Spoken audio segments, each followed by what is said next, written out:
보험금으로 제일 화려한 결혼식을 해줄게. 내 목숨값 5억으로 차려진 남편과 상간녀의 화려한 재혼식. 그 행복한 잔치상, 죽은 줄 알았던 제가 웃으며 엎어버리러 왔습니다. 지옥에서 돌아온 조강지처의 핏빛 복수, 지금 시작합니다. 사연 시작 전 구독과 좋아요 부탁드립니다. 또 어디에서 듣고 계신지 댓글로 남겨주시면 반갑게 인사드릴게요. 억울해서 눈도 못 감을 제 사연 한번 들어보시겠어요? 이야기는 딱 일주일 전으로 거슬러 올라갑니다. 그날따라 날씨가 참 얄궂게도 좋았습니다.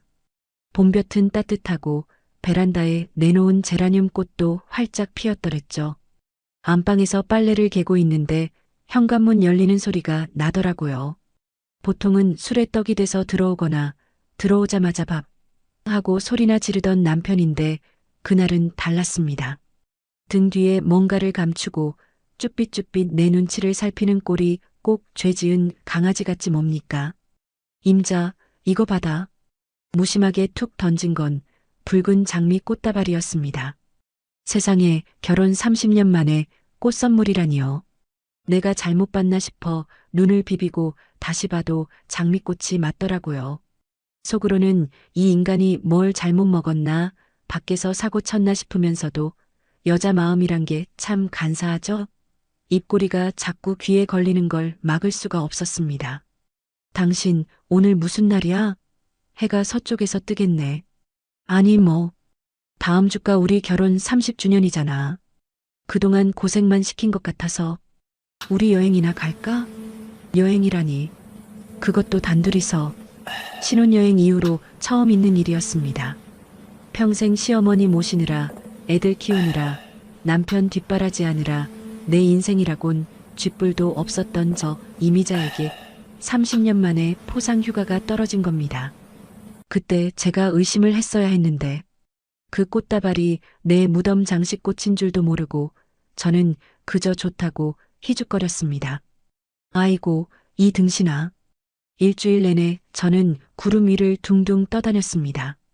시장에 가서 3만 원짜리 원피스 하나를 사면서도 손을 벌벌 떨던 제가 백화점에 가서 큰맘 먹고 화사한 스카프도 하나 샀습니다. 동네 미용실 원장님이 언니 얼굴이 폈네? 뭔 좋은 일 있어? 하고 묻길래 아유 우리 그이가 글쎄 진주 목걸이 하나 걸고 여행이나 가자지 뭐야. 늙어서 주책이야 정말. 하고 없는 진주 목걸이 타령까지 하며 자랑을 늘어놓았습니다. 동네 여편네들이 부러워서 배 아파하는 꼴을 보니 10년 묵은 체증이 내려가는 것 같더라고요. 그때까지만 해도 저는 세상에서 제일 행복한 여자였습니다. 드디어 결전의 날이 밝았습니다. 새벽같이 일어나 김밥도 싸고 남편이 좋아하는 삶은 달걀도 준비했죠. 남편 차 조수석에 앉아 고속도로를 달리는데 창밖으로 지나가는 풍경이 그렇게 예쁠 수가 없었어요. 남편은 운전대를 잡은 손에 땀을 쥐면서도 힐끔힐끔 저를 보며 웃어줬습니다. 지금 생각해보면 그 웃음 참 기괴했습니다. 입은 웃고 있는데 눈은 웃지 않는 뭐랄까 도축장에 끌려가는 소를 보는 백정의 눈빛이었달까요? 하지만 그때 저는 콩깍지가 씌어도 단단히 씌어서 그게 그저 설렘인 줄로만 알았습니다. 여보, 우리 어디로 가는 거야? 응, 바다. 아주 조용한 곳이야. 당신 사람 많은 거 싫어하잖아. 도착한 곳은 인적이라곤 찾아볼 수 없는 한적한 포구였습니다. 해가 뉘엿뉘엿 지고 바다는 검푸르게 변해가는데 묘하게 스산한 기운이 감돌았습니다. 파도 소리가 철썩거리는데 마치 오지 마라, 오지 마라 하고 우는 것 같았죠. 근데 남편이 대뜸 작은 낚싯배 하나를 가리키는 겁니다. 저거 내가 빌렸어. 밤낚시도 하고 배 위에서 회도 먹고 그러자. 겁이 많은 저는 좀 망설여졌습니다. 아니 밤에 무슨 배를 타? 위험하게. 그냥 횟집 가서 먹지. 아, 당신은 분위기를 몰라. 오늘 같은 날 아니면 언제 이런 거 해봐. 나 믿고 타. 내가 있잖아. 내가 있잖아. 그 말에 또 마음이 약해져서 덜컥 그 배에 올랐습니다. 배는 통통거리는 소리를 내며 칠흑 같은 바다로 나아갔습니다. 육지의 불빛이 점점 멀어지고 사방이 온통 캄캄한 어둠뿐인데 덜컥 겁이 나기 시작하더군요. 밤바다 바람이 어찌나 차가운지 새로 산 스카프를 목에 칭칭 감아도 오싹한 냉기가 뼛속까지 파고들었습니다. 남편은 배를 멈추더니 미리 준비해둔 회와 소주를 꺼냈습니다. 자, 한 잔 받아. 우리 미자 고생 많았어. 소주 한 잔을 털어넣으니 알딸딸한 기운이 돌면서 긴장이 좀 풀리더군요. 그때 남편이 주머니에서 하얀 알약 2개를 꺼내 내밀었습니다. 이거 멀미약이야. 배 흔들리면 당신 고생하니까 미리 먹어둬. 어머, 당신 세심하기도 해라. 웬일이래? 저는 아무 의심 없이 남편이 건네준 그 약을 꿀꺽 삼켰습니다. 물 한 모금과 함께 넘어간 그 알약이 제 목숨줄을 끊는 독약인 줄은 꿈에도 모른 채 말이죠. 시간이 얼마나 지났을까요? 점점 눈꺼풀이 천근만근 무거워지기 시작했습니다. 몸이 물먹은 솜니불처럼 축 늘어지고 혀가 꼬여서 말도 제대로 안 나오더라고요. 배가 흔들리는 건지 세상이 도는 건지 분간이 안 갔습니다. 그냥 너무 졸려서 자고 싶다는 생각뿐이었어요. 여보, 나 너무 졸려. 좀 누워야겠어. 그래, 약 기운이 도나 보네. 조금만 참아. 금방 편해질 거야. 금방 편해질 거야. 그 목소리가 왜 그렇게 서늘하게 들렸을까요? 흐릿해지는 의식 속에서도 저는 남편의 얼굴을 보려고 애를 썼습니다. 그런데 남편은 저를 보고 있지 않았습니다. 핸드폰을 꺼내 어디론가 전화를 걸고 있었죠. 스피커폰이었는지 아니면 주변이 너무 조용해서였는지 전화기 너머의 목소리가 제 귓가에 웅웅거리며 들려왔습니다. 자기야, 처리했어? 젊은 여자의 목소리였습니다. 애교가 뚝뚝 떨어지지만 어딘가 천박하고 날카로운 그 목소리. 순간 머리를 망치로 얻어맞은 것 같았습니다. 졸음이 쏟아지던 와중에도 정신이 번쩍 들려고 하더군요. 저 목소리, 낯이 익었습니다. 몇 달 전부터 남편 핸드폰에 김대리라고 저장되어 있던 밤늦게 문자질 해대던 그년이었습니다. 지금 작업 중이야. 약 먹였으니까 곧 잠들 거야. 아싸, 진짜지? 그럼 우리 이제 새 집으로 이사 가는 거야? 그 할망구 시어머니랑 촌스러운 마누라 눈치 안 보고? 그럼 보험금 나오면 자기 사고 싶다던 그 외제차부터 뽑자. 이게 무슨 소리인가요? 작업? 보험금? 외제차? 내 귀가 잘못된 건가 싶어 고개를 흔들었지만 몸이 말을 듣지 않았습니다. 손가락 하나 까딱할 힘이 없었어요. 마비된 몸속에서 심장만 미친 듯이 쿵쾅거렸습니다. 남편이 전화를 끊고 저에게 다가왔습니다. 달빛에 비친 그의 얼굴은 제가 알던 그 순박한 남편 박철수가 아니었습니다. 탐욕에 번들거리는 눈, 비릿하게 웃고 있는 입꼬리. 그건 악마였습니다. 여보, 당신, 지금 뭐 하는 거야? 겨우 쥐어짜낸 제 목소리는 모기 소리만큼이나 작았습니다. 남편이 제 귓가에 입을 가져다 대고 속삭이더군요. 미자야, 너무 억울해하지 마. 너 하나 희생하면 우리 집안이 피잖아. 어머니도 동의하셨어. 늙은 며느리보단 돈 많은 새 며느리가 낫다시더라. 어머니가? 시어머니까지 이 폐륜에 가담했다고요? 평생을 수발들며 똥오줌 받아낸 며느리를 팔아넘겨 분노가 치밀어 올라 피가 거꾸로 솟는 것 같았습니다. 소리를 지르고 싶었지만 목소리가 나오지 않았습니다. 눈에서 뜨거운 눈물이 주르륵 흘러내렸습니다. 자, 이제 가라. 좋은 곳으로. 남편이 제 몸을 일으켜 세웠습니다. 아니, 짐짝처럼 들어올렸습니다. 배낭간 쪽으로 저를 밀고 가는데 저는 필사적으로 남편의 옷깃을 잡으려 했습니다. 하지만 약 기운에 힘이 들어가지 않았습니다. 제 손은 힘없이 미끄러졌고 남편의 두 손이 제 가슴을 강하게 밀쳤습니다. 잘 가 여보. 풍덩. 엄청난 소음과 함께 제 몸이 차가운 물속으로 곤두박질 쳤습니다. 얼음장 같은 바닷물이 순식간에 온몸을 감쌌습니다. 숨을 쉬려 했지만 짠물만 들이켜졌습니다. 폐가 터질 것 같은 고통에 몸부림쳤지만 수면 위는 너무나 멀었습니다. 물속에서 눈을 떴습니다. 달빛이 어른거리는 수면 위로 배 한 척이 유유히 멀어지는 게 보였습니다. 그리고 희미하게 들려오는 남편의 웃음소리. 하하, 끝났다. 유리야, 오빠가 간다. 몸은 점점 깊은 곳으로 가라앉았습니다. 수압이 짓눌러 오고 의식은 점점 희미해져 갔습니다. 이대로 죽는 건가? 이렇게 허망하게 남편 손에 살해당해서 물고기 밥이 되는 건가? 아니, 안 돼. 절대로 안 돼. 내 새끼들. 우리 아들, 딸 결혼하는 것도 못 봤는데. 내가 어떻게 살아왔는데. 30년 동안 시장통에서 생선 대가리 쳐가며 번 돈, 그놈이 다 가져가서 전현이랑 히히덕거리며 쓰게 둡니까? 시어머니 약값 대느라 헌신짝 다 된 내 인생, 이렇게 쓰레기처럼 버려질 순 없습니다.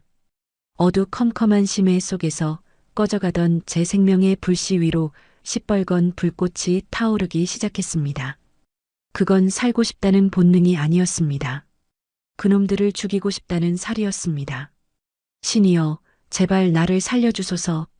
천국 따위 필요 없습니다. 저놈들을 지옥으로 끌고 갈 수만 있다면 내 영혼을 악마에게 팔아도 좋습니다. 제발, 제발 나에게 기회를 줘. 마지막 숨을 토해내며 저는 어둠 속으로 빨려 들어갔습니다.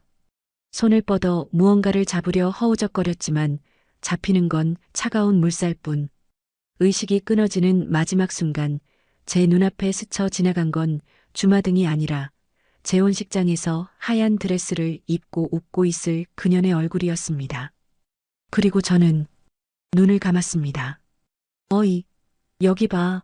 그물에 뭐가 걸렸어? 그 사람이야? 아이고, 세상에, 죽었나 봐. 어디선가 낯선 목소리가 들려왔습니다. 몸이 덜컹거리고 비린내가 진동했습니다. 거친 손길들이 제 몸을 잡아 끌었습니다. 저는 쿨럭하고 뱃속에 들어찼던 바닷물을 토해냈습니다. 살았다. 숨은 붙어 있어. 흐릿한 시야 사이로 쭈글쭈글한 어부 아저씨의 놀란 얼굴이 보였습니다. 저는 덜덜 떨리는 손으로 그 아저씨의 바짓단을 움켜쥐었습니다. 목이 다 쉬어 쇳소리가 났지만 저는 또렷하게 말해야 했습니다. 내가 살아있다는 걸. 아니, 이제부터 내가 살아난 이유를.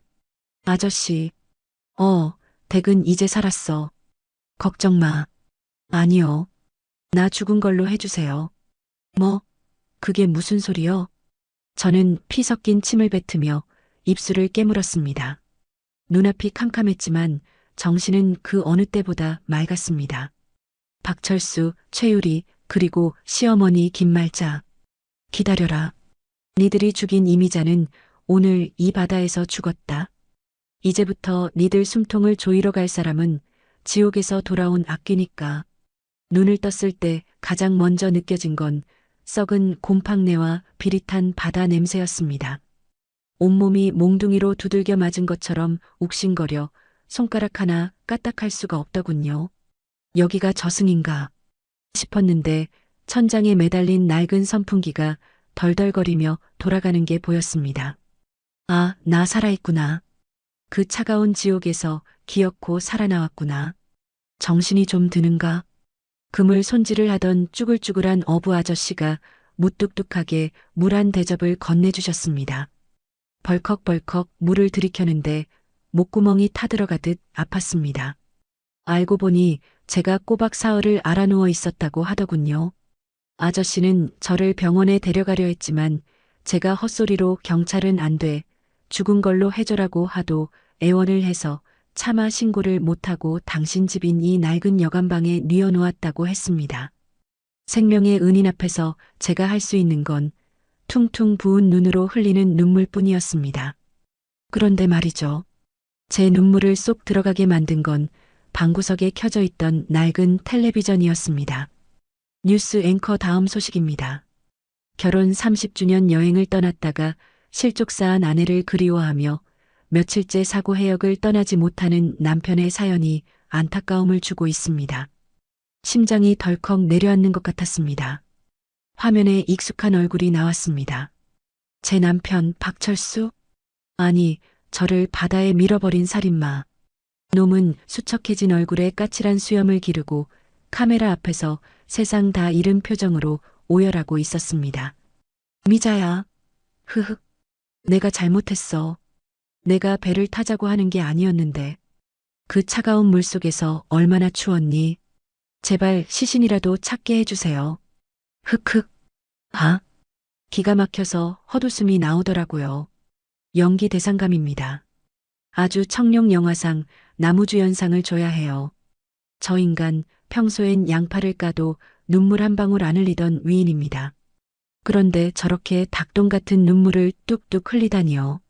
사람들이 저 모습을 보며 아이고 저런 순정파 남편이 어디 있어 하며 혀를 찾겠죠? 그 위선적인 주둥이를 당장이라도 찢어버리고 싶어 저는 덜덜 떨리는 손으로 이불을 쥐어뜯었습니다. 그런데 더 가관인 건 그 다음 장면이었습니다. 카메라가 병원 응급실에 실려갔다는 유족들을 비추는데 거기에 시어머니 김말자 씨가 누워있더군요. 링거를 꽂고 아이고 내 며느리 불쌍해서 어쩌나 하며 곡을 하는데 그 옆에 누가 있었는지 아세요? 상간녀 최유리. 그년이 검은색 상복 비슷한 옷을 입고 시어머니 손을 꼭 잡은 채 눈물을 닦아주고 있었습니다. 자막에는 충격으로 쓰러진 시어머니를 간호하는 친척 조카라고 나오더군요. 조카? 피 한 방울 안 섞인 아들놈이랑 배꼽 맞춘 년이 졸지에 조카가 됐습니다. 화면 구석에 잡힌 시어머니의 표정을 저는 놓치지 않았습니다. 카메라가 남편 쪽으로 돌아간 순간 시어머니가 최유리 귀에 대고 속삭이며 짖던 그 표정. 입꼬리가 슬쩍 올라가며 눈빛이 번들거리는 그 탐욕스러운 표정. 저는 그 입모양을 똑똑히 읽었습니다. 이제 다 우리 거다. 머릿속에서 무언가가 뚝 하고 끊어지는 소리가 들렸습니다. 피가 거꾸로 솟구쳐 올라 눈앞이 시뻘겋게 물들었습니다. 내가 30년을 어떻게 모셨는데 치맥이 있다고 똥 기저귀 갈아주고 맛있는 반찬은 어머니 숟가락에 먼저 올려드리고 내 옷은 못 사입어도 어머니 영양제는 꼬박꼬박 챙겼는데 내가 죽은 값으로 받은 보험금으로 전현이랑 희희낙낙하며 살 생각을 하니 도저히 이대로는 억울해서 저승길도 못 가겠더라고요. 저는 자리를 박차고 일어나 화장실로 뛰어들어가 토를 했습니다. 위액이 넘어올 때까지 토하고 나니 거울 속에 비친 제 몰골이 보였습니다. 바닷물에 퉁퉁 불어터진 얼굴, 산발이 된 머리카락, 핏기 하나 없는 입술, 영락없는 물귀신 꼴이었습니다. 그래, 차라리 잘 됐다. 이미자는 죽었다. 저들이 바라는 대로 죽어줬다. 하지만 다시 태어날 나는 저들이 알던 그 멍청하고 착해 빠진 이미자가 아니다. 저는 주방 가위를 찾아들었습니다. 그리고 망설임 없이 허리까지 내려오던 긴 머리카락을 썩둑 잘라버렸습니다. 사각. 머리카락이 잘려나가는 소리가 마치 제 과거의 인연을 끊어내는 소리 같았습니다. 남편이 당신은 긴 머리가 참 여성스러워라고 해서 쉰이 넘도록 고집했던 그 머리카락입니다. 그딴 거 이제 개나 줘버리라죠. 귀 밑까지 짧게 잘려나간 머리를 보며 저는 거울 속의 여자에게 말을 걸었습니다. 눈빛이 달라져 있었습니다. 도끼. 네, 제 눈에 서린 건 도끼였습니다. 어부 아저씨가 방문을 열고 들어오시다가 제 모습을 보고 깜짝 놀라 뒷걸음질 치셨습니다. 아니, 머리는 왜? 저는 털썩 무릎을 꿇었습니다. 아저씨, 염치 없지만 부탁 하나만 들어주세요. 제가 살아야겠습니다. 그냥 사는 게 아니라 저 짐승들 껍데기를 벗겨 죽일 때까지 살아야겠습니다. 저 좀 도와주세요. 아저씨는 한참 동안 저를 내려다보시더니 깊은 한숨을 내쉬며 꼬깃꼬깃한 쌈짓돈 봉투를 꺼내 제 손에 쥐어주셨습니다. 내 딸년도 사위놈한테 맞다 죽었어. 자네 눈빛이 그의 마지막 눈빛이랑 닮았구만. 이걸로 밥이라도 사 먹고 옷이라도 한 벌 사 입어. 그리고 꼭 이겨. 지지 말고. 그 돈을 받아들고 저는 맹세했습니다. 이 은혜는 나중에 1000배로 갚고 저 원수들에게는 10,000배로 갚아주겠다고. 며칠 뒤 남편은 제 장례를 치르지 않겠다고 선언했습니다. 시신을 찾을 때까지 기다리겠다나요? 웃기지 마세요. 시신이 없어야 사망보험금이 더 빨리 나온다는 걸 설계사한테 들었겠죠. 아니나 다를까 놈들은 실종신고가 접수되자마자 제 명의로 된 아파트부터 처분하려 내놓았습니다. 집안 제 화장대 위에는 벌써 그년의 화장품들이 늘어놓아져 있더군요. 저는 모자와 마스크로 얼굴을 가린 채 멀리서 우리 집, 아니 그들의 소굴을 지켜봤습니다. 밤이 되자 거실불이 켜지고 창문 너머로 샴페인 잔을 부딪히는 그림자가 보였습니다. 하하호 웃음소리가 담장을 넘어 골목까지 들려오더군요. 그래, 실컷 웃어둬라. 그 웃음이 비명이 되는 날이 곧 올 테니까. 주머니 속에서 꽉 쥐고 있던 어부 아저씨가 준 5만 원짜리 지폐 2장. 이 10만 원이 제 전 재산입니다. 하지만 저는 가진 게 없지 않습니다. 저는 죽음을 경험했고 잃을 게 없는 사람은 세상에서 제일 무서운 법이거든요. 이제부터 제 이름은 이미자가 아닙니다. 복수의 화신, 그게 제 새 이름입니다. 박철수, 김말자, 최유리. 딱 기다려. 내가 니들 목줄에 걸어줄 아주 근사한 선물을 준비해서 돌아갈 테니까. 계절이 2번 바뀌었습니다. 그 사이 바닷물에 퉁퉁 불어 터졌던 제 손발의 붓기도 빠졌고 제법 사람 꼴을 갖추게 되었습니다. 어부 아저씨가 주신 쌈짓돈 10만 원. 그게 제 2번째 인생의 종잣돈이었습니다. 식당 설거지부터 시작해서 안 해본 일이 없습니다. 잠은 하루에 2시간, 먹는 건 김밥 한 줄. 악착같이 돈을 모으고 또 운 좋게 저를 좋게 봐준 식당 사장님의 도움으로 작은 반찬 가게를 시작하면서 숨통이 트이기 시작했죠. 하지만 제 통장에 돈이 쌓일수록 제 가슴속 도끼는 더 시커멓게 쌓여만 갔습니다. 왜냐고요? 들리는 소문에 의하면 아니, 저 짐승들이 아주 살판이 났다는 소식이 들려왔거든요. 남편 놈이 제 실종 신고를 사망 신고로 바꾸고 보험금을 타내는데 성공했다는 겁니다. 자그마치 5억. 제 목숨값이 5억이랍니다. 평생 콩나물값 500원 아끼려고 시장 바닥을 헤매던 저는 만져본 적도 없는 그 큰 돈이 저를 죽인 살인마들의 주머니로 들어간 겁니다. 저는 오늘 아주 근사한 옷을 차려입었습니다. 머리부터 발끝까지 예전에 궁상맞은 이미자는 없습니다. 선글라스로 눈을 가리고 백화점 명품관 3층 구석 소파에 앉아 그들을 기다렸습니다. 네, 놈들이 쇼핑하러 온다는 첩보를 입수했거든요. 어머 자기야, 이거 봐. 너무 예쁘지 않아?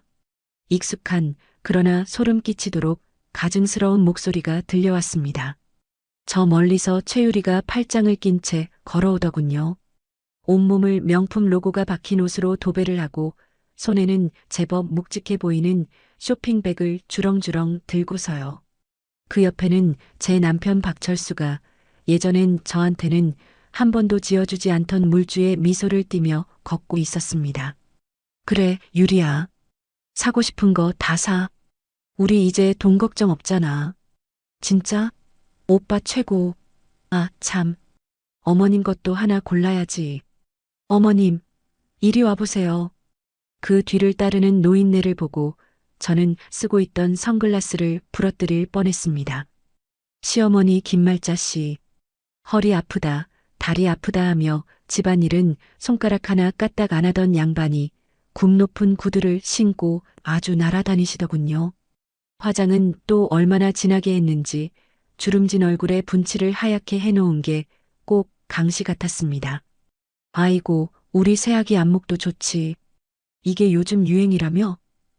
네, 어머님, 이거 밍크예요. 한번 걸쳐보세요. 시어머니가 밍크 코트를 걸치고 거울 앞에서 요리조리 몸을 비트는 꼴이라니. 제가 결혼 30년 동안 시어머니 생신 때마다 해드렸던 게 생각났습니다. 시장표 몸빼 바지 사드리면 돈 아깝게 이런 걸 뭐하러 사오냐며 집어던지셨죠.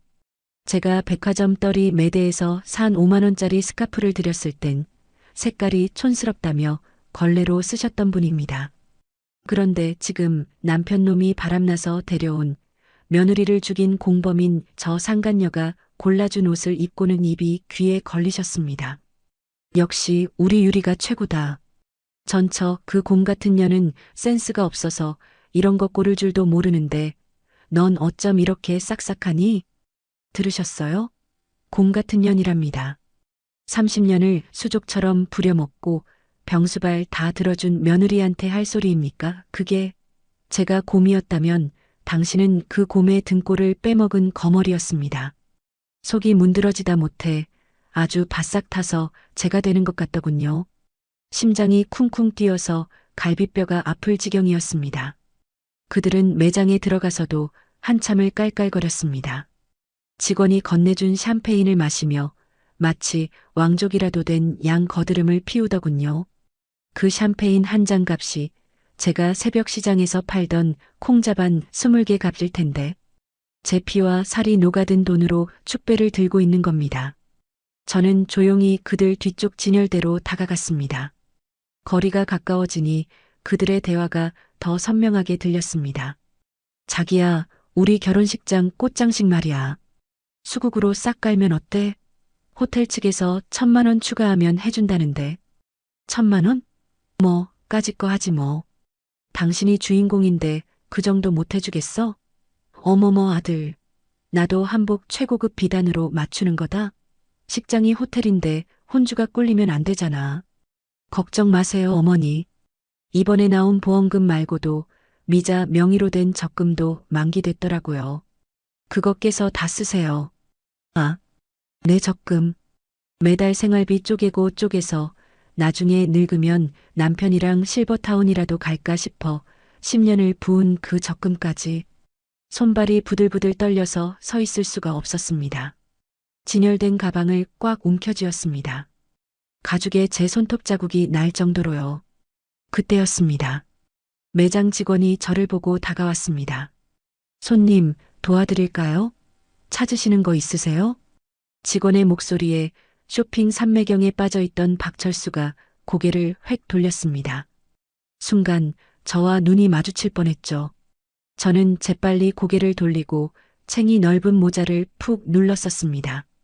다행히 박철수는 저를 알아보지 못하고 그저 돈 많은 사모님이겠거니 하며 다시 최유리 쪽으로 고개를 돌리더군요. 제 분위기가 입고 있는 옷태가 예전에 그 식모 이미자와는 완전히 달랐으니까요.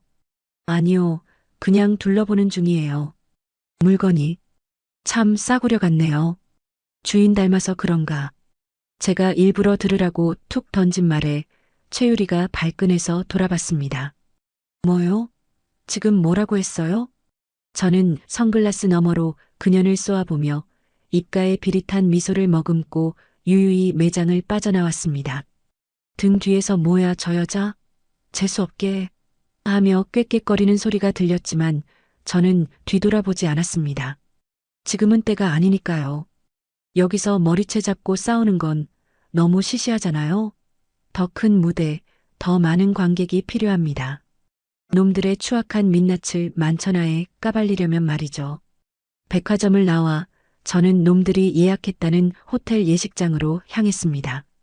상담실에 가서 짐짓 예비 혼주인 척 연기를 좀 했죠. 제 조카가 여기서 결혼을 한다는데 박철수 씨라고. 직원은 아무 의심 없이 청첩장 샘플을 보여주며 날짜와 시간을 알려주더군요. 신랑 박철수, 신부 최유리. 새로운 시작, 축복해주세요. 청첩장을 받아든 제 손이 미세하게 떨렸습니다. 새로운 시작, 축복? 누구 맘대로, 누구 피눈물 위에서 시작을 해? 청첩장 종이가 구겨지도록 꽉 쥐었습니다. 종이 모서리가 손바닥을 찔러 따끔했지만 그 고통조차 느껴지지 않았습니다. 식장 예약 장부를 보니 하객 예상 인원이 300명이더군요. 남편의 사업 파트너, 시어머니의 교회 사람들, 그리고 최유리의 친구들까지. 좋습니다. 아주 좋아요. 관객이 많으면 많을수록 쇼는 더 재밌어지는 법이니까요. 호텔 로비의 대형 거울 앞에 섰습니다. 거울 속의 여자가 저를 보고 웃고 있었습니다. 예전에 주눅 들고 초라한 눈빛은 온데간데였고 사냥감을 노리는 맹수의 눈빛을 한 여자가요. 박철수, 최유리, 그리고 어머니. 기대하세요. 당신들이 차린 그 화려한 잔치상. 내가 엎으러 갈 거니까. 내 장례식 비용으로 차린 밥상. 내가 직접 받으러 가야지 않겠어? 저는 주머니에서 빨간 립스틱을 꺼내 입술에 짙게 발랐습니다. 마치 전쟁터에 나가는 장수가 갑옷을 입듯 붉고 진하게. 거울을 향해, 아니 그들을 향해 건배를 제의하듯 손을 들어 올렸습니다. 자, 이제 카운트다운 시작이야. 그날 세상에서 가장 비싼 밥값을 치르게 해줄게. 또각, 또각. 대리석 바닥을 울리는 제 구두 굽소리가 놈들의 심장을 조여가는 시계초침 소리처럼 호텔 로비에 울려 퍼졌습니다. 사냥꾼에게 가장 필요한 미덕이 뭔지 아세요? 총도, 칼도, 튼튼한 다리도 아닙니다. 바로 기다림입니다. 숨을 죽이고 내 냄새를 지우고 그림자가 되어 사냥감이 가장 방심하는 순간을 노리는 그 지루하고도 피 말리는 인내심. 그게 없으면 사냥꾼은 사냥감에게 오히려 목덜미를 물립니다. 저는 지금 그 인내심의 끝을 시험하고 있습니다. 제 거처는 그놈들이 새로 이사간 고급 빌라가 훤히 내려다 보이는 길 건너편 허름한 고시원 옥탑방입니다. 창문에 검은 시트지를 바르고 쌍안경 하나에 의지해 밤새 그들의 창문을 훔쳐봅니다. 남들이 보면 스토커라고 손가락질하겠지만 이건 스토킹이 아닙니다. 이건 잃어버린 내 인생에 대한 감사 오디시자 죄인들에 대한 감시입니다. 놈들은 제 목숨값으로 참 호화롭게도 살더군요. 아침이면 배달되는 유기농 식재료, 주말이면 드나드는 출장 마사지사, 그리고 매일 밤 배달되는 백화점 쇼핑백들. 제가 30년 동안 그 집 귀신으로 살면서 단 한 번도 누려보지 못한 것들이었습니다. 저는 콩나물값 100원 깎으려고 시장 할머니랑 실랑이 할 때 남편이란 놈은 저렇게 돈 쓰는 맛을 그리워하고 있었던 겁니다. 그런데 말이죠. 참 재미있는 게 뭔지 아세요? 돈이면 다 행복할 줄 알았는데 그 집 구석 돌아가는 꼴이 생각보다 평화롭지가 않습니다. 제가 심어놓은 귀가 아주 쏠쏠한 정보들을 물어오거든요. 아, 귀가 뭐냐고요?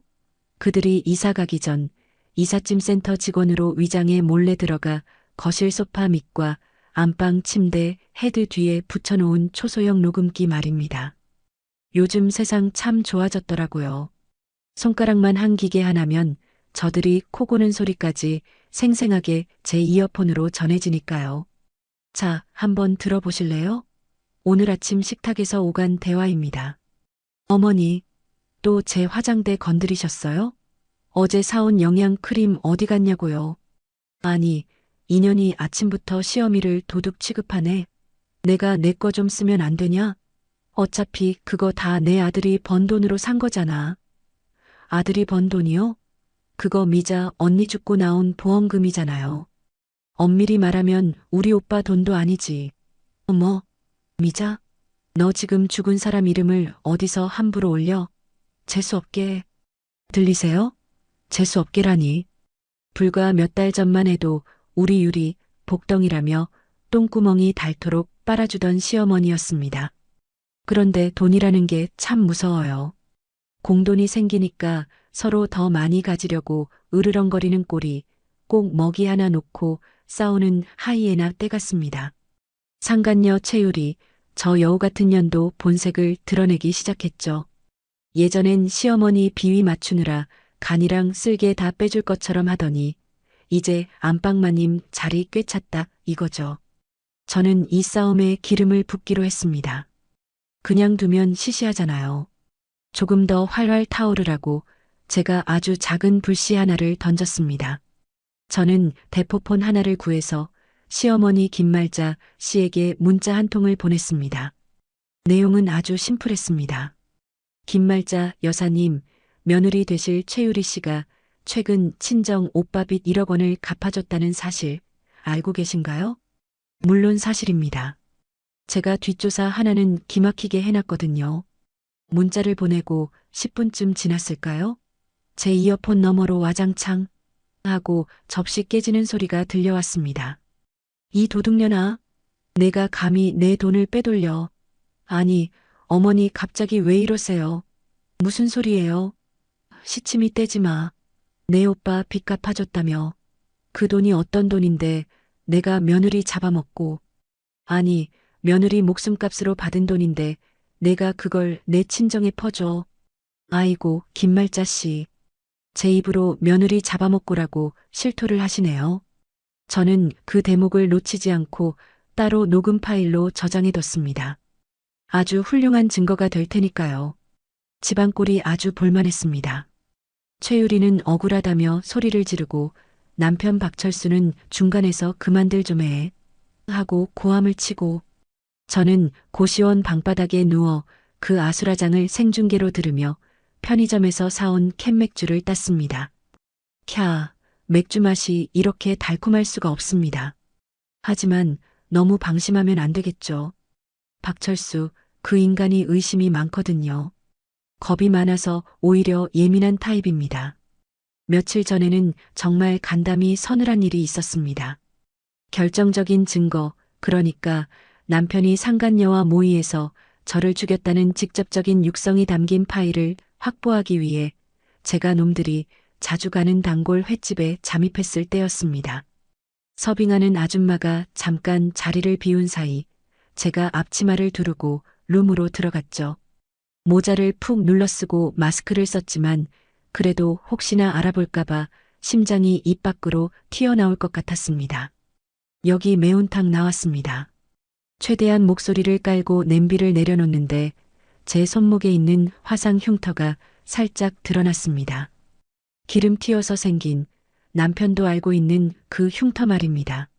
순간 술잔을 기울이던 박철수의 눈이 제 손목에 꽂혔습니다. 그 짧은 외마디에 제 등줄기로 식은땀이 한 바가지 흘렀습니다. 남편의 눈이 의심으로 가늘어지며 천천히 제 얼굴로 올라오더군요. 그 1초가 1년처럼 느껴졌습니다. 만약 여기서 들키면? 아직 복수는 시작도 안 했는데 여기서 잡히면 저는 진짜로 죽은 목숨이나 다름없습니다. 남편의 손이 제 팔을 잡으려는 찰나 옆에 있던 최유리가 앙칼지게 소리쳤습니다.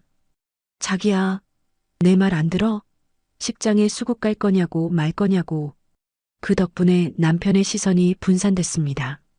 아, 알았어. 한다고 했잖아. 아줌마, 빨리 나가요. 저는 죄송합니다 하고 뒷걸음질 쳐서 나왔습니다. 방문을 닫고 복도에 서는데 다리가 후들거려 주저앉을 뻔했습니다. 하지만 그 순간에도 제 손에는 놈들이 룸에 들어오기 전 카운터에 맡겨놨던 차 키가 들려 있었습니다. 아주 잠깐, 1분이면 충분했거든요. 저는 화장실로 뛰어들어가 차 키에 달려있던 USB 같은 것, 네, 초소형 위치 추적기를 남편 차 보조키 틈새에 끼워 넣었습니다. 그리고 아무 일 없었다는 듯 차 키를 다시 카운터에 올려놓고 유유히 식당을 빠져나왔습니다. 이제 박철수가 어디를 가든 누구를 만나든 제 손바닥 아닙니다. 그리고 그날 밤 위치 추적기는 아주 흥미로운 곳을 가리키더군요. 새벽 2시. 남편의 차가 멈춘 곳은 집이 아니었습니다. 강원도 깊은 산골, 어느 무당집이었습니다. 저 인간이 점을 보러 갔나? 궁금해서 견딜 수가 없어서 렌트한 차를 몰고 뒤따라갔습니다. 비포장도로를 한참 달려 도착한 굿당. 멀리서 보니 촛불이 켜져 있고 징소리가 요란하더군요. 나무 뒤에 숨어 굿당 안을 들여다본 저는 기가 차서 말이 안 나왔습니다. 제 영정사진이 놓여 있었습니다. 그리고 그 앞에서 남편과 시어머니가 굿을 하고 있더군요. 제 혼을 달래주는 천도제냐고요? 천만에요. 무당이 칼을 휘두르며 소리치고 있었습니다. 인연의 원혼을 아주 꽁꽁 묶어야 해. 그래야 뒤탈이 없어. 부적 써줄 테니 안방 내 귀퉁이에 붙여. 네네, 보살님. 제발 꿈에 안 나타나게만 해주세요. 어제도 가위에 눌려서 죽는 줄 알았습니다. 남편이 싹싹 빌고 있었습니다. 아, 무서웠구나. 죄짓고는 못 산다더니 밤마다 가위에 눌려 식은땀을 흘리고 있었구나. 제가 보낸 건 아니지만 제 원한이 사무쳐서 너를 괴롭히고 있었나 보네. 그 꼴을 보니 웃음이 나기도 하고 한편으론 씁쓸하기도 했습니다. 저렇게 벌벌 떨면서도 돈은 포기 못하고 여자는 포기 못하는 그 탐욕이 참 징그럽지 않나요? 저는 주머니에서 미리 준비해 간 것을 꺼냈습니다. 빨간색 매직, 그리고 놈들의 차 하얀색 보닛 위에 아주 큼지막하게 글씨를 썼습니다. 바들바들 떨리는 손을 억누르며 한 획 한 획 정성스럽게 나 안 죽었어. 그리고 그 위에 제가 평소 즐겨 쓰던 향수를 칙칙 뿌려두었습니다. 결혼기념일마다 남편이 이 냄새 좋다며 사다 줬던 그 싸구려 라일락 향수 냄새가 진동을 하도록 말이죠. 날이 밝고 놈들이 굿당에서 나와 차를 보는 순간 어떤 표정을 지을까요? 아마 기절초풍해서 거품을 물지도 모릅니다.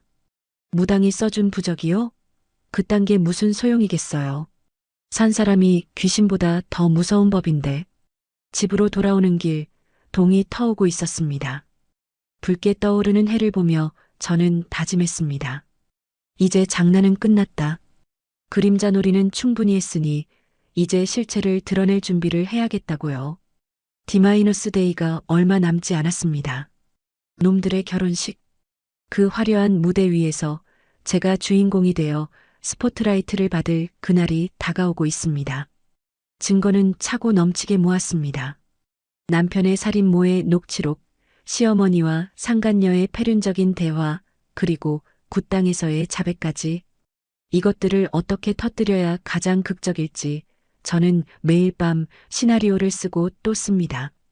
집에 도착해 거울을 봤습니다. 제 눈밑이 퀭하고 입술은 터져 있더군요.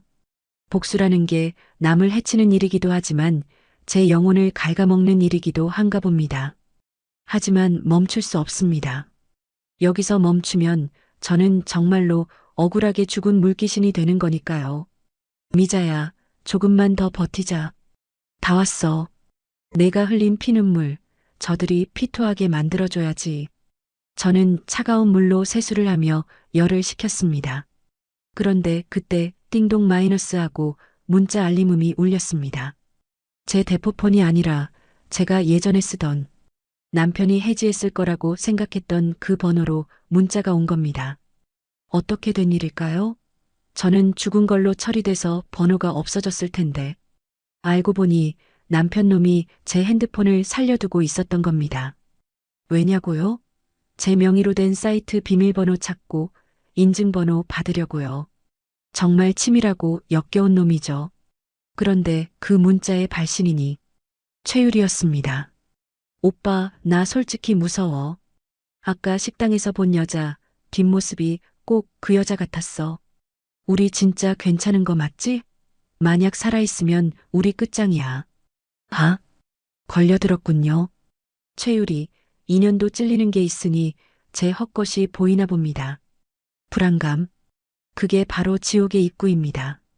저는 그 불안감의 틈을 비집고 들어가 그들의 영혼을 갈기갈기 찢어놓을 겁니다. 여러분, 준비되셨나요? 이제 숨바꼭질은 끝났습니다. 다음 이야기에서는 제가 그 화려한 결혼식장에 어떻게 입성하는지, 그리고 그곳을 어떻게 아수라장으로 만드는지 보여드리겠습니다. 심장 약하신 분들은 청심환 하나 드시고 오세요. 진짜 쇼는 지금부터니까요. 찾았다, 요놈들. 날이 밝았습니다. 커튼 사이로 비집고 들어오는 햇살이 어찌나 눈부신지 눈이 다 시리더군요. 제가 죽던 날, 아니 남편에게 살해당하던 그날도 날씨가 참 좋았는데 말이죠. 하늘도 무심하시지. 오늘 같은 날은 천둥 번개가 치고 비바람이 몰아쳐야 딱 어울리는 거 아닌가요? 저 더러운 인간들이 새 출발을 한다고 설치는 날인데 축복처럼 햇살이 쏟아지다니요. 하지만 괜찮습니다. 날씨가 맑으면 제 옷이 더 빛날 테니까요. 오늘 제가 준비한 이 핏빛 드레스가 말입니다. 저는 거울 앞에 앉았습니다. 화장대 위에는 평소 바르지 않던 진한 화장품들이 늘어서 있습니다. 파운데이션을 두껍게 발라 고생으로 생긴 기미와 잡티를 완벽하게 가렸습니다. 눈꼬리는 날카롭게 위로 빼서 그리고 속눈썹도 붙였습니다. 그리고 마지막으로 립스틱. 검붉은 마치 피가 굳은 듯한 버건디색 립스틱을 입술에 꽉 채워 발랐습니다. 거울 속의 여자가 저를 빤히 쳐다보고 있더군요. 미자야, 떨리니? 아니요. 떨리지 않습니다. 설레냐고요? 네, 미치도록 설렙니다. 마치 첫사랑을 만나러 가는 소녀처럼, 아니 적장에 목을 베러 가는 장수처럼 가슴이 벅차오릅니다. 오늘 제가 입을 옷은 제가 평생 만져보지도 못한 최고급 실크 정장입니다. 색상은 강렬한 레드. 누가 봐도 시선을 뗄 수 없는 주인공을 집어삼키는 색깔이죠. 거기에 화려한 보석 브로치를 달고 굽 높이가 10cm나 되는 스틸레토 힐을 신었습니다. 발이 아프냐고요? 천만에요. 남편과 시어머니에게 밟혔던 제 가슴 통증에 비하면 이까짓 발 아픔은 간지러운 수준입니다. 이 뾰족한 구두 굽으로 오늘 그들의 가식을 짓밟아 버릴 생각입니다. 택시를 불렀습니다. 기사님이 백미러로 힐끔힐끔 저를 쳐다보시더군요. 손님, 오늘 뭐 좋은데 가시나 봐요? 영화배우 같으시네. 제가 씩 웃으며 대답했습니다. 네, 아주 중요한 장례식 같은 결혼식에 가거든요. 기사님은 무슨 뚱딴지 같은 소리냐는 표정이었지만 저는 창밖으로 스쳐 지나가는 풍경을 보며 혼자 웃었습니다. 도착한 곳은 S호텔.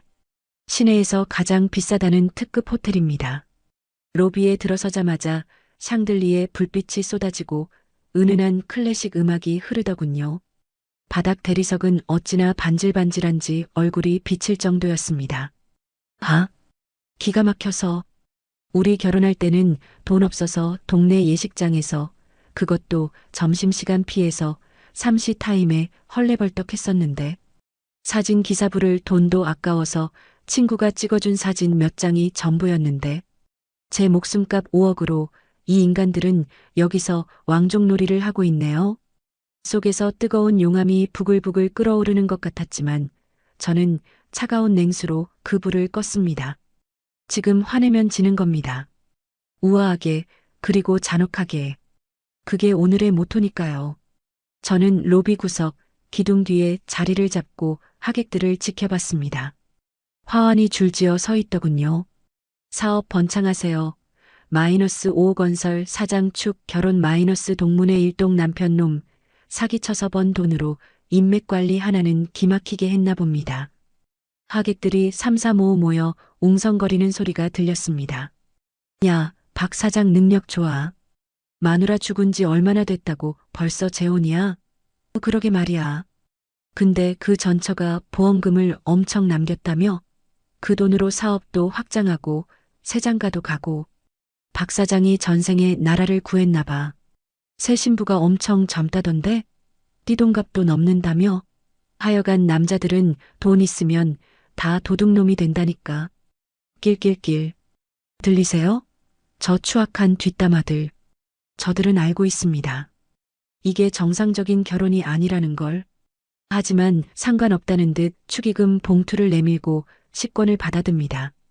그 식권 한 장에 제 피눈물이 묻어있는 줄도 모르고 뷔페 먹을 생각에 들떠있는 저 돼지 같은 인간들. 다 똑같은 공범입니다. 제가 오늘 당신들 밥맛까지 싹 달아나게 해줄 테니 기대하세요. 드디어 주인공들이 등장했습니다. 먼저 시어머니 김말자 씨. 와, 눈이 멀 뻔했습니다. 한복을 무슨 금실로 짰는지 번쩍번쩍하더군요. 머리에는 옥비녀를 꽂고 손가락에는 굵은 금반지를 끼고 입구에 서서 하객들 손을 잡으며 잇몸이 만개하도록 웃고 있었습니다. 아이고, 와주셔서 감사합니다. 우리 아들이 복이 많아서. 복이 많아요? 어머니, 그 복 제가 만들어드린 겁니다. 제가 30년 동안 식모살이하고 마지막엔 목숨까지 바쳐서 만들어드린 피 묻은 복이라고요. 저 노인네가 제 장례식장에서는 곡소리도 제대로 안 내더니 오늘은 목청 좋게 웃으시네요. 당장 달려가서 저 가식적인 틀니를 빼버리고 싶었지만 참았습니다. 더 큰 무대가 기다리고 있으니까요. 그 다음은 신랑 박철수. 턱시도를 빼입고 키높이 구두까지 신었더군요. 그런데 표정이 썩 좋지 않습니다. 계속 넥타이를 만지작거리고 식은땀을 닦아내며 주변을 두리번거립니다. 며칠 전 제 차에 남겨놓은 낙서와 향수 냄새 때문이겠죠? 하객들한테 인사하면서도 눈동자가 불안하게 흔들리는 게 꼭 쫓기는 쥐새끼 같습니다. 왔어? 고마워. 목소리에도 힘이 없습니다. 그래, 무섭겠지. 죽은 마누라가 살아 돌아온 것 같은 징조들이 보이는데 제정신이면 그게 이상한 거죠. 그 불안감, 그 공포, 제가 아주 뼛속까지 심어줄 겁니다. 그리고 마지막, 오늘의 신부 최유리. 신부 대기실 문이 살짝 열릴 때 저는 그년을 봤습니다. 순백의 웨딩드레스.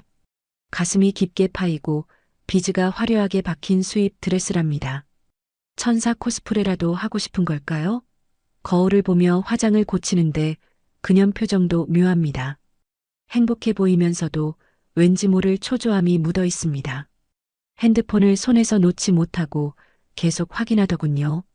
아마 제가 보낸 문자, 이 결혼식에 내 과거를 아는 사람이 올 거야라는 익명 문자 때문일 겁니다. 네, 제가 보냈습니다.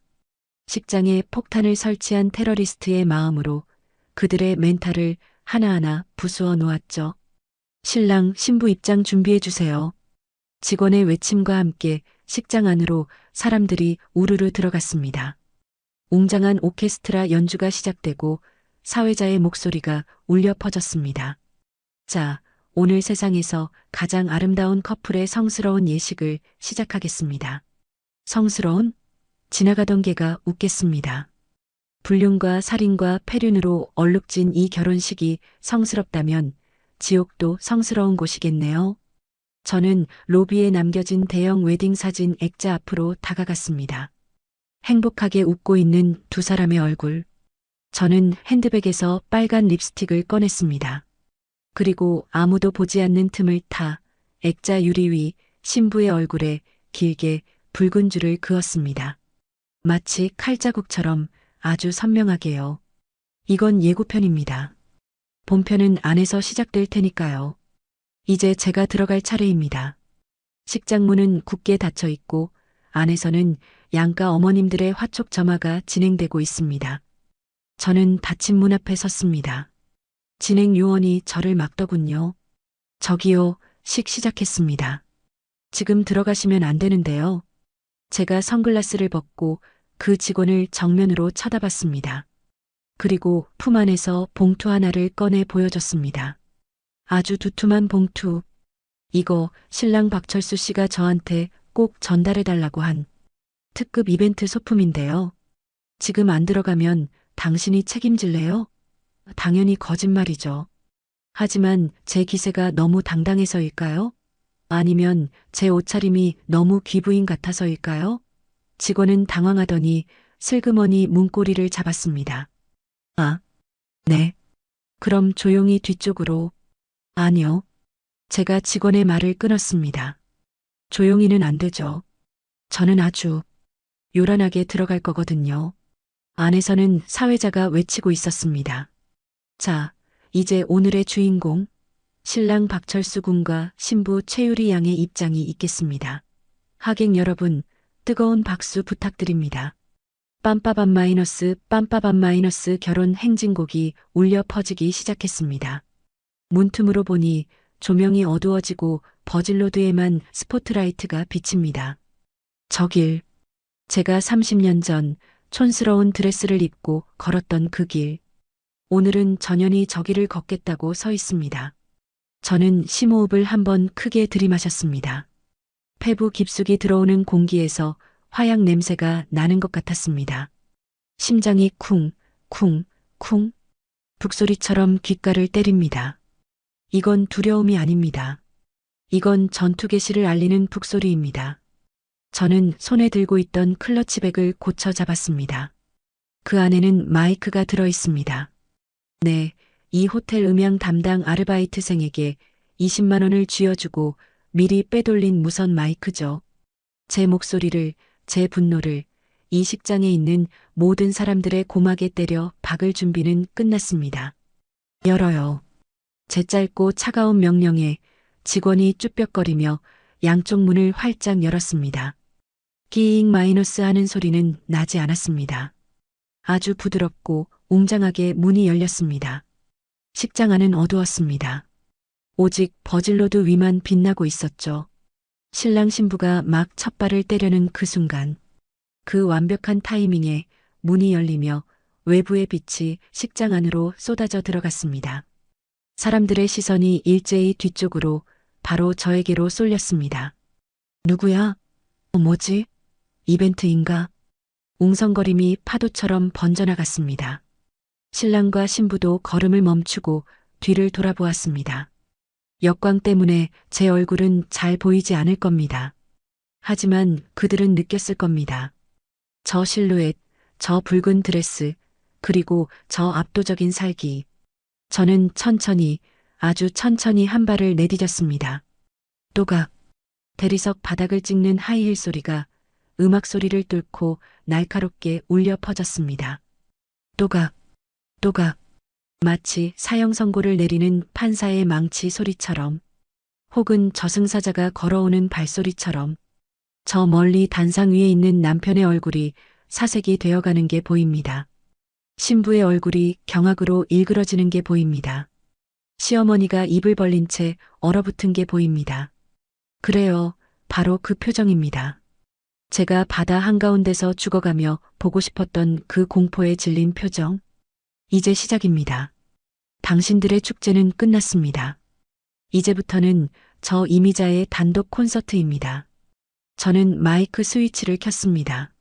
지잉 마이너스 하는 기계음이 스피커를 타고 흘러나와 장내를 긴장시켰습니다.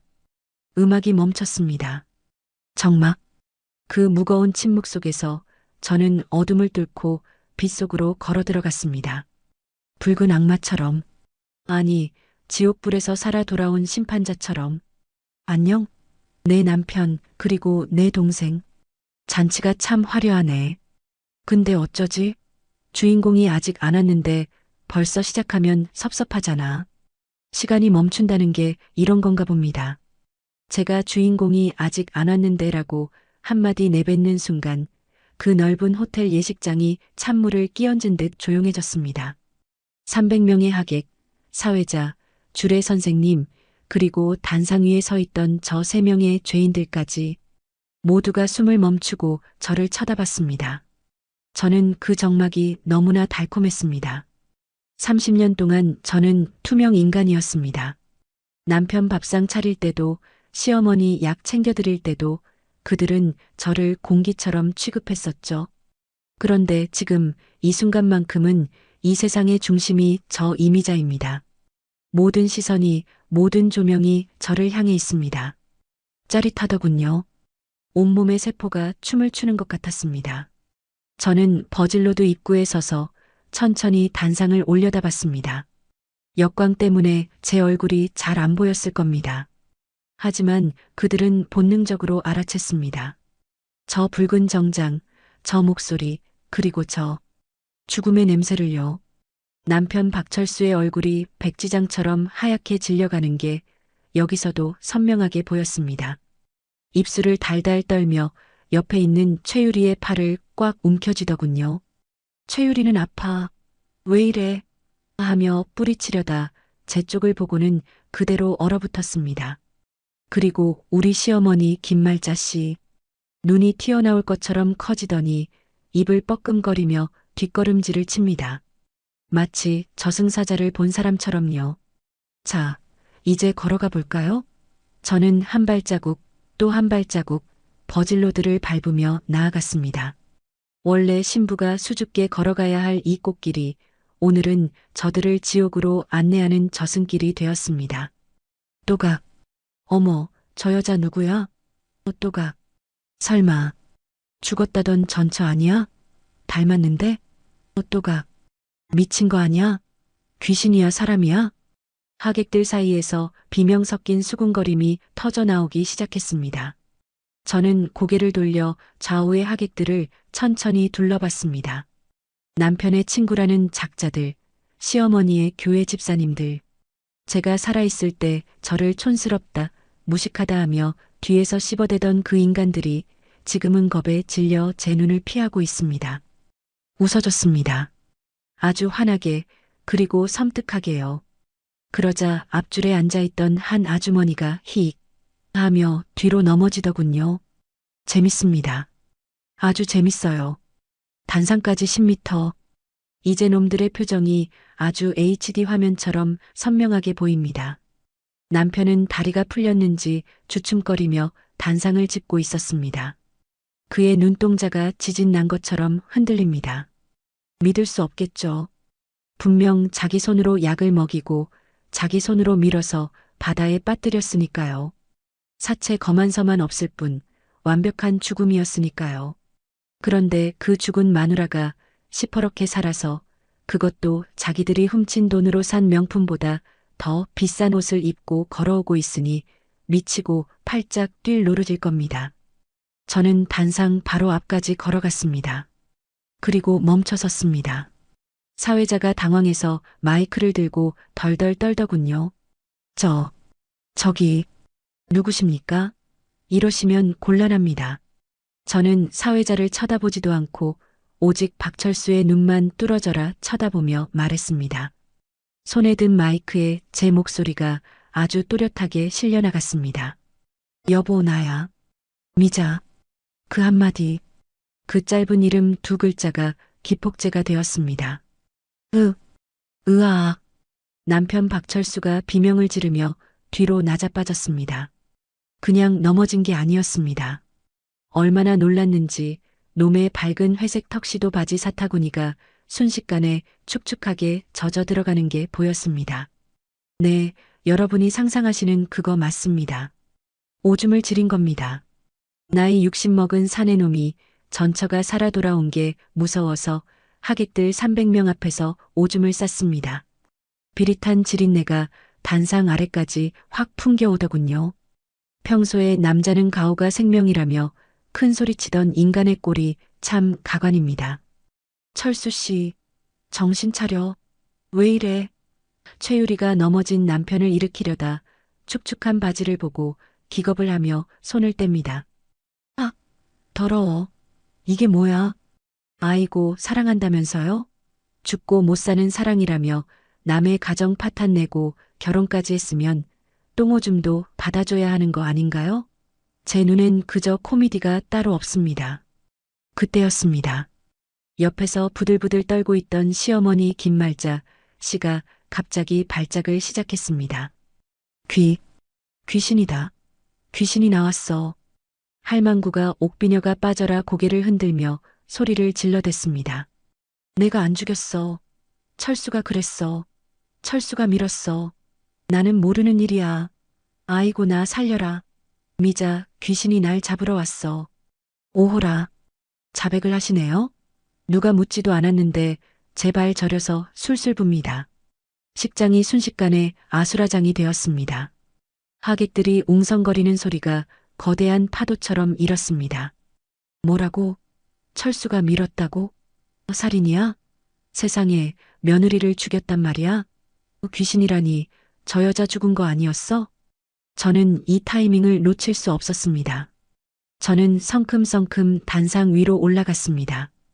또각, 또각, 또각. 제가 한 계단씩 올라갈 때마다 시어머니는 뒷걸음질 치다 혼주석 의자에 걸려 벌러덩 자빠졌습니다. 치마가 뒤집어지고 속바지가 다 보이는데도 체면이고 뭐고 챙길 정신이 없어 보였습니다. 두 손을 비비며 싹싹 빌더군요. 아이고 며느라. 아니 미자님. 제발 용서해주게. 내가 잘못했어. 내가 굿도 해줬잖아. 부적도 붙였잖아. 저리가. 물귀신 저리가. 저는 넘어진 시어머니 앞 그리고 주저앉아 바들바들 떨고 있는 남편과 상간녀 앞에 섰습니다. 위에서 내려다보니 참 작고 초라해 보입니다. 저런 인간들 때문에 내가 30년을 종처럼 살았다니.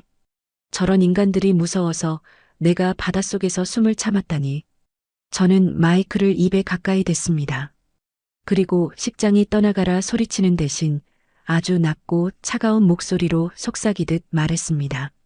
하지만 스피커 성능이 좋아서 구석에 있는 파리 숨소리까지 들릴 정도였죠. 어머니, 저 귀신 아닙니다. 제가 한 발짝 다가가자 최유리가 비명을 지르며 남편 뒤로 숨었습니다.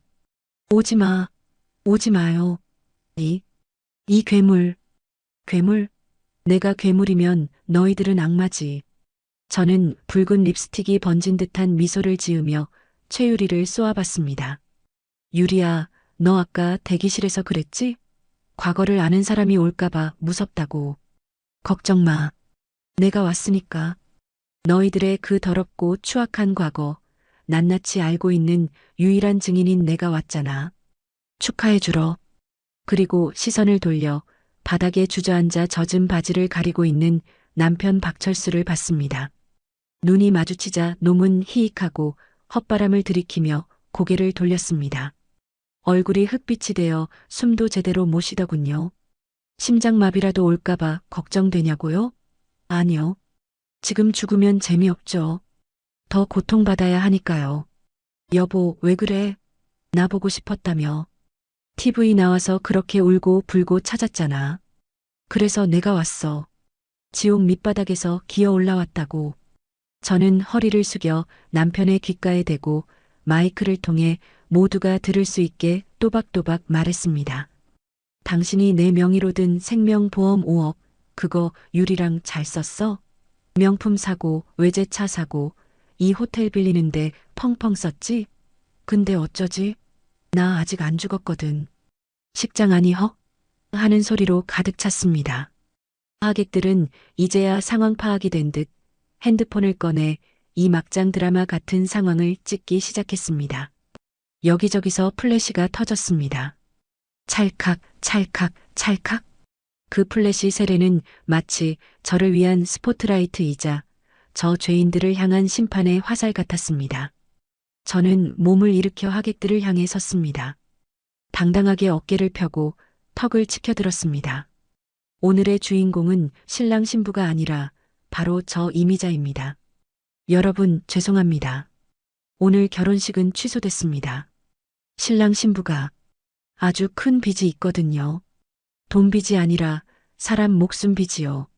저는 핸드백에서 준비해 온 것을 꺼냈습니다. USB 하나, 그리고 식장 스크린을 가리키며 음향실 쪽을 향해 손짓했습니다. 미리 매수해둔 아르바이트생이 제 신호를 기다리고 있었죠. 자, 이제 2부 순서를 시작해 볼까요? 신랑 신부의 아름다운 러브스토리 대신 추악한 살인모의 현장을 담은 범죄의 재구성 영상을 상영하겠습니다. 남편이 안 돼. 끄라고 하며 소리를 질렀지만 목소리가 삑사리가 나서 우스꽝스럽게 들릴 뿐이었습니다.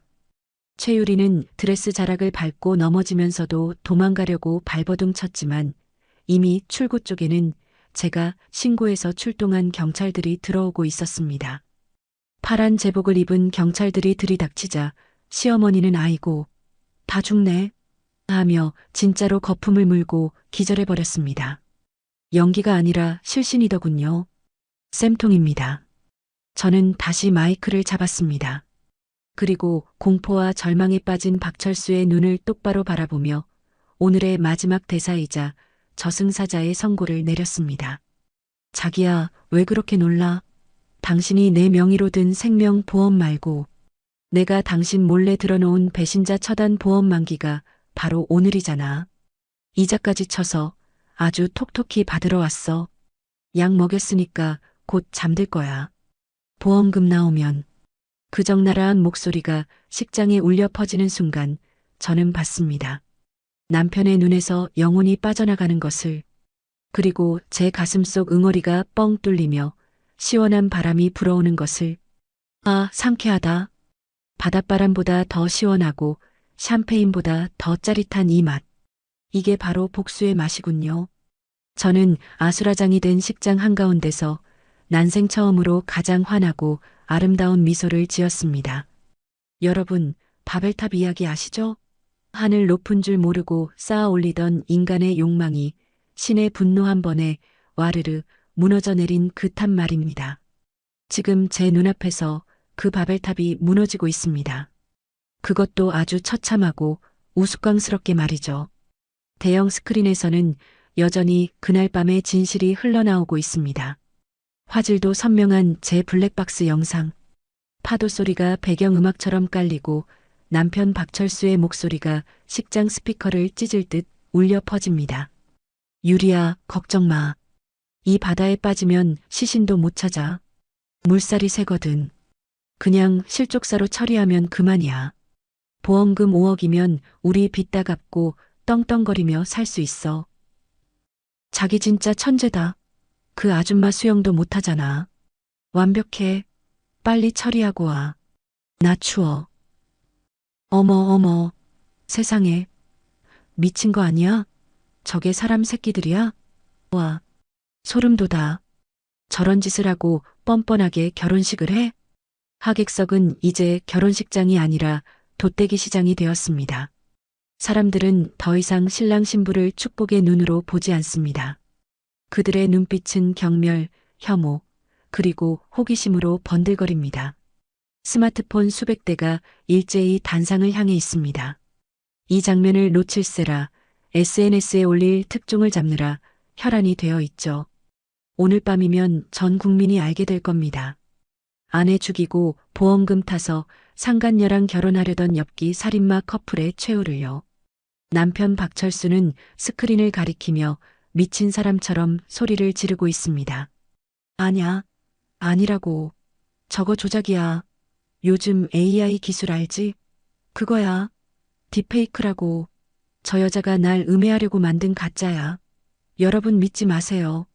저 여자 미쳤어요. 아? 딥페이크요? 지나가던 소가 웃다가 꾸벅 인사할 소리를 하네요. 얼마나 다급했으면 그런 최신 용어까지 써가며 발버둥을 칠까요? 하지만 안타깝게도 하객들은 바보가 아닙니다. 저 영상 속에 담긴 남편의 표정, 저 말투, 저 비열한 웃음소리. 저건 AI가 아니라 박철수 본인 영혼의 밑바닥에서 나온 거니까요. 그때 최유리가 비명을 지르며 박철수의 멱살을 잡았습니다. 아, 너 때문이잖아.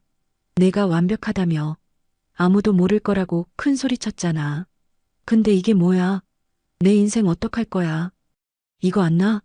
너도 좋다고 했잖아. 빨리 처리하라고 부추긴 게 누군데? 웃기지 마. 오빠가 먼저 보험금 얘기 꺼냈잖아. 난 죄 없어. 난 그냥 오빠가 시키는 대로 했을 뿐이라고. 퍽! 둔탁한 소리가 났습니다. 세상에 신부가 신랑의 뺨을 때렸습니다. 그것도 아주 풀스윙으로요. 박철수의 고개가 획 돌아가고 썼던 안경이 날아가 바닥에 뒹굴었습니다. 그러자 박철수도 질세라 최유리의 머리채를 휘어잡았습니다. 이 미친년이 어디서 손찌검이야.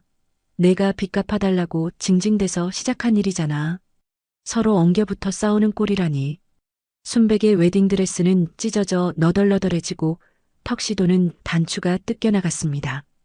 조금 전까지 사랑한다. 검은 머리 팥불이 될 때까지 함께하겠다. 맹세하던 커플 맞나요? 돈과 욕망으로 맺어진 관계가 얼마나 얄팍한지 아주 몸소 보여주고 계십니다. 저는 팔짱을 끼고 그 개싸움을 감상했습니다. 마치 투견장에 온 관객처럼 말이죠.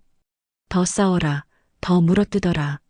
니들끼리 자멸하는 꼴을 보는 게 내 복수의 하이라이트니까.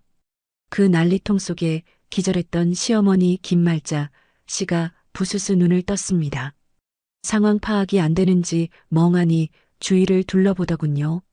그러다 스크린 속 영상과 머리채 잡고 싸우는 아들 며느리 그리고 그들 앞에 서 있는 저를 번갈아 보았습니다. 순간 노인네의 눈에 생기가 돌더군요. 아니, 정확히 말하면 살기와 탐욕이 뒤섞인 기괴한 빛이었습니다. 시어머니가 벌떡 일어나더니 저에게 달려들었습니다. 다리에 힘이 없는지 엉금엉금 기어서 제 바짓단을 움켜쥐더군요. 며느라, 아가, 미자야, 아가. 30년 동안 야, 너 식충이라고 부르던 입에서 아가 소리가 나오네요. 소름이 끼쳐서 발을 빼려 했지만 어찌나 악력 센지 거머리처럼 달라붙어 떨어지질 않았습니다. 미자야, 너 살아있었구나. 아이고, 하느님 감사합니다. 내가 얼마나 기도를 했는지 아니? 우리 며느리 살려달라고 내가 매일 새벽 기도를 했어. 거짓말. 매일 새벽 기도는커녕 매일 새벽 내 저주를 퍼부었으면서 굿땅에서 전형 귀신 안 오게 해주세요. 빌던 거 내가 다 봤는데. 근데 너 살아 돌아왔으면 그 보험금은 어찌 되는 거냐? 응? 그거 다시 토해내야 하는 거냐? 아니지. 이미 쓴 건 어쩔 수 없는 거지. 그치? 들으셨어요? 이 와중에 돈 걱정입니다. 아들이 살인 미수로 잡혀가게 생겼는데 며느리가 지옥에서 살아 돌아왔는데 이 노인네 머릿속에는 오직 돈 생각뿐입니다. 자기가 쓴 밍크코트가 구판 버린 돈, 호텔 예약비, 그거 다시 뱉어내야 할까봐 그게 무서워서 저한테 매달리는 겁니다. 정말 구제불능이네요. 연민조차 사치라는 생각이 듭니다. 저는 차갑게 식은 눈으로 시어머니를 내려다보며 잡힌 바지를 확 뿌리쳤습니다. 노인네가 힘없이 뒤로 나뒹굴었습니다. 어머니, 꿈 깨세요. 저는 허리를 숙여 시어머니 눈을 똑바로 쳐다봤습니다. 보험금? 그거 토해내는 건 당연한 거고, 어머니가 쓰신 돈, 제가 횡령죄로 싹 다 고소할 겁니다. 아들이 감옥 가면 누가 어머니 수발될까요? 저요? 천만에요. 저는 이제 남입니다. 어머니는 이제 돈도 없고 아들도 없고 며느리도 없는 그냥 독거노인이 되시는 거예요. 뭐라?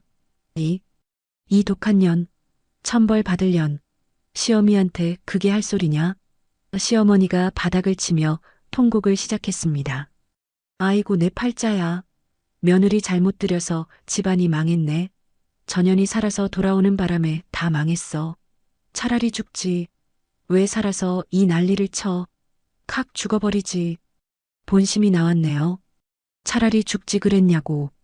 그 말을 듣는데 묘하게 마음이 차분해졌습니다. 마지막 남은 일말의 죄책감 같은 게 있었다면 방금 그 말로 깨끗이 씻겨 내려갔으니까요. 그래, 당신들은 용서받을 가치가 없어. 내가 하는 이 복수는 정당방위야. 그때 식장 문이 벌컥 열리며 파란 제복들이 들이닥쳤습니다. 경찰입니다. 신고받고 출동했습니다. 경찰들의 등장에 장내가 술렁거렸습니다. 싸우던 박철수와 최유리가 동작을 멈췄습니다. 경찰관들이 단상 위로 뛰어 올라가 두 사람을 제압했습니다. 박철수 씨, 최유리 씨, 당신들을 살인 미수 및 보험 사기, 사체 유기 혐의로 긴급 체포합니다. 변호사를 선임할 권리가 있고 미란다 원칙이 낭독되는 동안 박철수는 바닥에 엎드려 짐승 같은 소리를 냈습니다. 아니에요. 오해입니다. 저 여자가 꾸민 짓이라고요. 형사님, 제 말 좀 들어보세요.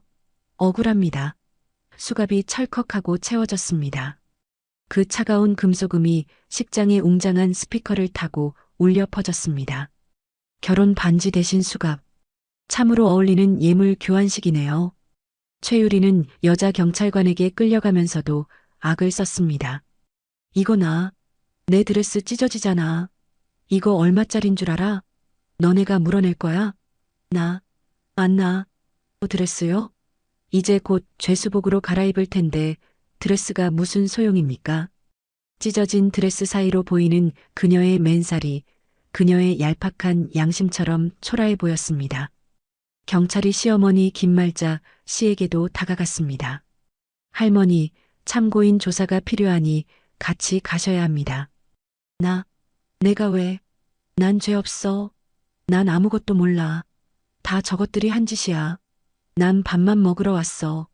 시어머니는 경찰관의 손을 물어뜯으려고 하며 발버둥을 쳤습니다. 결국 여경 2명이 붙어서 양팔을 잡고 질질 끌고 가야 했습니다. 세 사람이 줄줄이 엮여서 버질로드를 걸어 나옵니다. 입장할 때는 위풍당당하게 걸어 들어왔던 그 길이 나갈 때는 죄수 호송로가 되었습니다. 양옆에 선 하객들은 이제 아무도 그들을 동정하지 않습니다. 오히려 더러운 것들, 꼴 좋다 하며 손가락질을 합니다. 누군가는 먹다 남은 케이크 조각을 던지기도 했습니다. 하얀 케이크 크림이 박철수의 얼굴에 철퍼덕 하고 맞았습니다. 꼴사납기가 이루 말할 수가 없습니다. 그들이 제 앞을 지나갈 때였습니다. 경찰에게 끌려가던 박철수가 멈칫하더니 저를 노려봤습니다. 도끼가 서린 눈 하지만 그 안에 가득 찬 공포와 패배감. 이미자, 너 후회할 거야. 내가 나가면 가만 안 둬. 저는 픽 웃음이 났습니다. 아직도 상황 파악이 안 되나 봅니다. 저는 그에게 한 발짝 다가가 아주 부드럽게 넥타이를 고쳐매 주었습니다. 마치 내조 잘하는 아내처럼요. 여보, 거기 밥 콩밥이라며? 건강엔 좋겠네. 당신 당뇨 있잖아. 잘 챙겨 먹어. 그리고 나올 생각은 하지 마. 내가 변호사 사서 아주 썩도록 만들어줄 거니까. 아, 영치금은 기대하지 말고.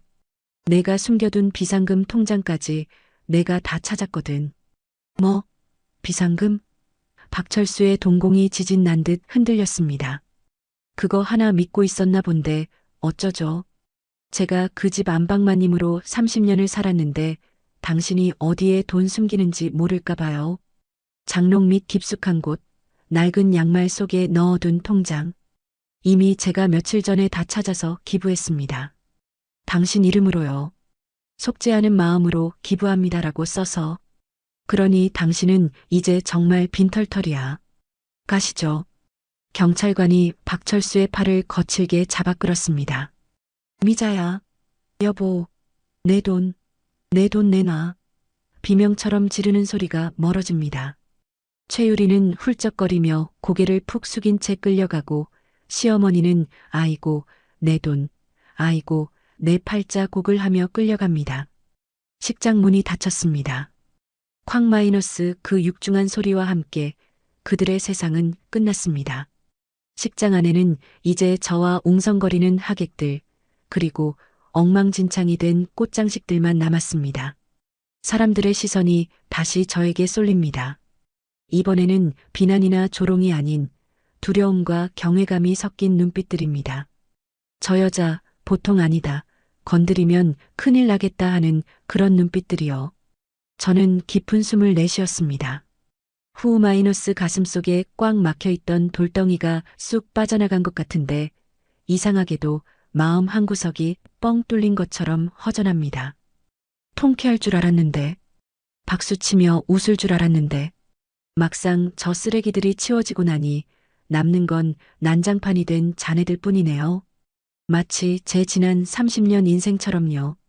복수는 성공했습니다. 완벽하게, 잔인하게, 철저하게. 하지만 복수가 내 잃어버린 청춘을 돌려주지는 않습니다. 그들이 감옥에 간다고 해서 바다에 빠질 때 느꼈던 그 공포가 사라지는 것도 아닙니다. 다만 이제 적어도 억울해서 밤에 잠 못 자는 일은 없겠죠. 더 이상 누군가의 눈치를 보며 살지 않아도 되겠죠. 저는 떨리는 손으로 마이크를 내려놓았습니다. 그리고 멍하니 서 있는 사회자에게 눈인사를 건네고 천천히 뒤를 돌아 걸어 나왔습니다. 또각. 들어올 때보다 발걸음이 한결 가볍습니다. 아니, 조금 휘청거렸던 것 같기도 합니다. 긴장이 풀려서인지 다리에 힘이 풀리더군요. 호텔 로비로 나오니 아까 그 택시 기사님이 기다리고 계셨습니다. 제가 기다려달라고 했거든요. 손님, 일은 잘 보셨습니까? 아니, 안에서 무슨 난리가 났던데요? 경찰차가 줄지어 서 있는 걸 보고 놀라신 모양입니다. 저는 택시 뒷좌석에 털썩 몸을 기댔습니다. 창밖으로 햇살이 쏟아집니다.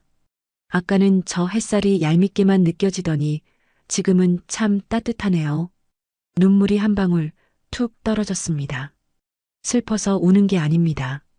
그냥 고생했다 이미자, 정말 고생 많았다. 나 자신에게 해주는 위로의 눈물입니다. 기사님, 네, 손님. 어디로 모실까요? 바다요. 네, 바다요? 지금요? 네. 제가 죽다 살아난 그 바다요. 가서 작별 인사 좀 하고 오려고요. 과거에 멍청했던 이미자, 남편만 바라보던 바보 같은 이미자와 진짜로 작별을 해야겠습니다. 그리고 그 바다에 제 묵은 한을 다 털어버리고 올 겁니다. 이제부터는 진짜 제 인생을 살아야 하니까요.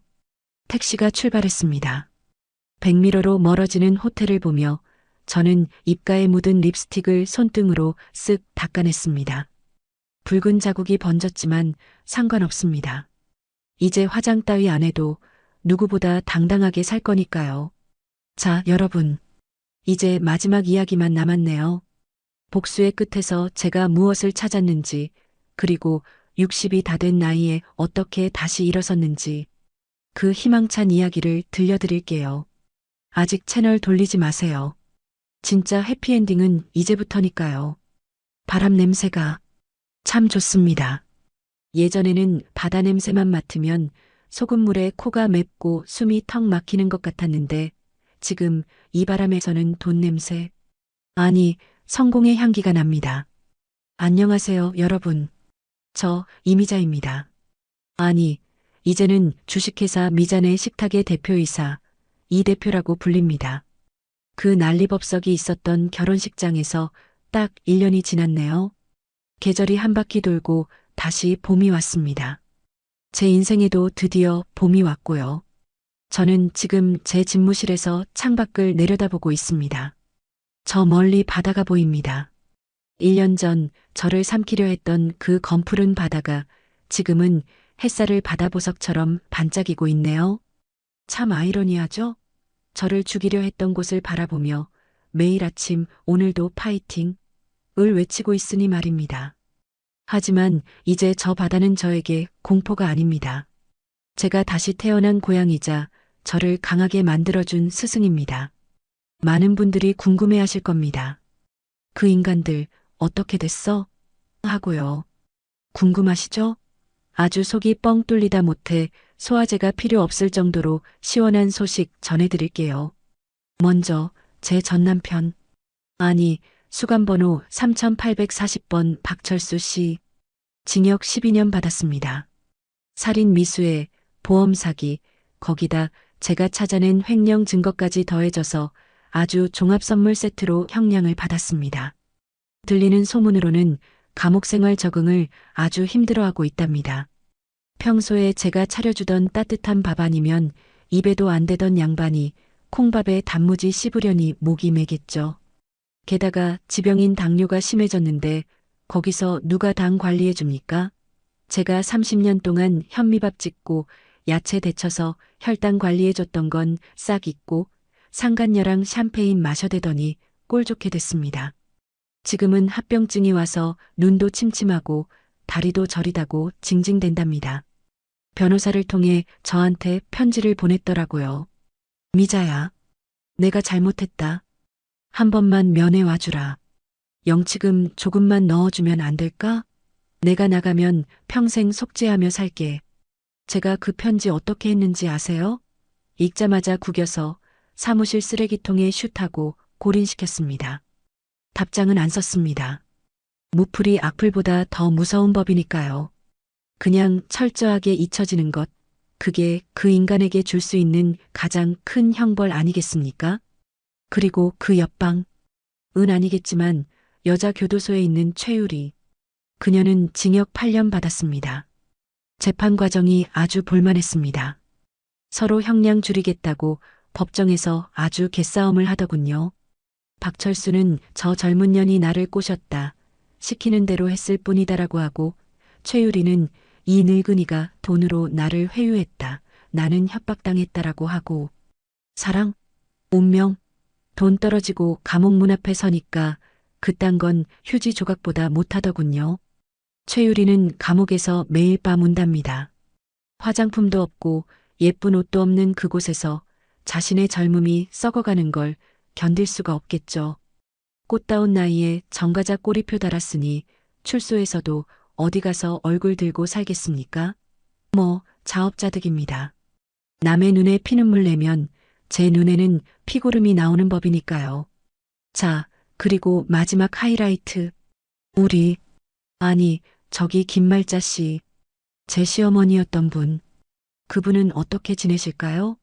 법적으로는 공범으로 엮기 애매해서 집행유예로 풀려나긴 했습니다. 하지만 감옥 밖이 더 지옥일 수도 있다는 걸 그분이 몸소 보여주고 계십니다. 며칠 전 제가 시장 조사를 하러 재래시장에 갔을 때였습니다. 구석진 골목에서 낯익은 뒷모습을 봤습니다. 허리가 구역질 기역자로 굽어서 유모차에 폐지를 잔뜩 싣고 힘겹게 리어카를 끄는 노인. 꼬질꼬질한 셔츠에 다 떨어진 슬리퍼를 신고 남이 버린 박스를 주우려고 두리번거리는 그 모습. 네, 김말자 씨였습니다. 1년 전 호텔에서 밍크코트 입고 며느리 잡아먹고 호강한다며 웃던 그 위풍당당함은 온데간데 없더군요. 아들과 상간녀가 감옥 가고 집은 경매로 넘어가고 숨겨둔 돈은 제가 다 기부해버렸으니 갈 곳이 어디 있겠습니까? 월세 20만 원짜리 쪽방에서 곰팡이와 바퀴벌레를 벗삼아 살고 있다고 들었습니다. 제가 다가갔냐고요? 아니요. 저는 멀리서 지켜만 봤습니다. 그런데 그때 김말자 씨가 시장통 전광판을 멍하니 쳐다보고 있더군요. 그 전광판에는 마침 제 인터뷰 영상이 나오고 있었습니다. 성공한 여성 CEO, 미잔의 식탁 이미자 대표 화면 속 저는 화사한 정장을 입고 환하게 웃고 있었죠. 김말자 씨는 그 화면을 한참이나 바라보더니 주저앉아 땅을 치며 통곡을 하더군요.